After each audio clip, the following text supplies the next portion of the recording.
Hey friends, this is Lauren Hill with North Carolina Cooperative Extension. I'm hanging out on my back patio this afternoon just getting some herbs in that I purchased from some of the local garden stores. I want to show you a little bit today about herb gardening, gardening in containers, and the different types of herbs there are. There's lots of many delicious uses for herbs. They provide a food source for some of our pollinators, and then also I enjoy using them in the garden and watching them bloom. So let me just turn the camera around and I'll show you what I'm up to today. So you'll see my setup. I've got quite a few herbs right here. I've got these terracotta pots singled out, and then I've got a large container right here. So you'll see I have quite a few different herbs in this big container. What I like to do is leave some of my evergreen herbs in this big container. And evergreen means they last year round. They might take a little bit of a beating in the winter, but then they come back as soon as the weather levels out. So what was in here before I set these little pots in is some oregano and then some rosemary. So both of these will last through the winter and you can still clip on them. So evergreen means it's going to last year round, like I said. And there's some other herbs that are evergreen. So also curly leaf parsley, sage, garlic, chives, and thyme. These hardier herbs will make it through the winter and help your herb garden have some interest during those months when not as much else is available. But then you'll see I've got some herbs up here. These herbs do not like the heat. So right here I've got cilantro and then I've got dill.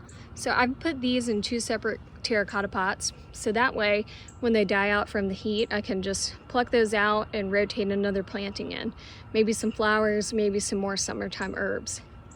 Then you'll see over here, I've got lemon balm and I've got spearmint. I like to put these in containers on their own because they can be a little aggressive in the garden. They can actually choke out other plantings and just kind of take over. I also like to use these when I make teas at home. I'll come out and just clip a few leaves and make some freshly steeped lemon balm tea or some spearmint tea. So you'll see down here, I've got oregano, and then I also have oregano right here. So these two look a little different. Even though they're in the same family, there's different types of herbs in the same family. So this is an Italian oregano with the red stems, and then this is a Greek oregano right here. Then you'll see I've got parsley. This is a flat Italian leaf parsley, a really great one to cook with. And then I'm gonna walk you over to another planter and show you a different parsley that I have. So this is curly leaf parsley. So this one's a little more tolerant of the winter cold. This one is great for pollinators. So the swallowtail caterpillar really loves this parsley. So I planted this in late summer, early fall last year, and it had a few swallowtail caterpillars on it then, and I'm hoping to see a lot more this year. Then this is the garlic chives I was mentioning earlier, and the sage. So I'll just give you a better shot of this pot. So I'm going to walk you back over here. So I'll be adding all these wonderful herbs to my garden. Herbs are a great place to start if you haven't done much in the garden before, or if you don't have a lot of space. You can put them into containers. So you can do a large container like I have here, or much smaller ones and have them individually.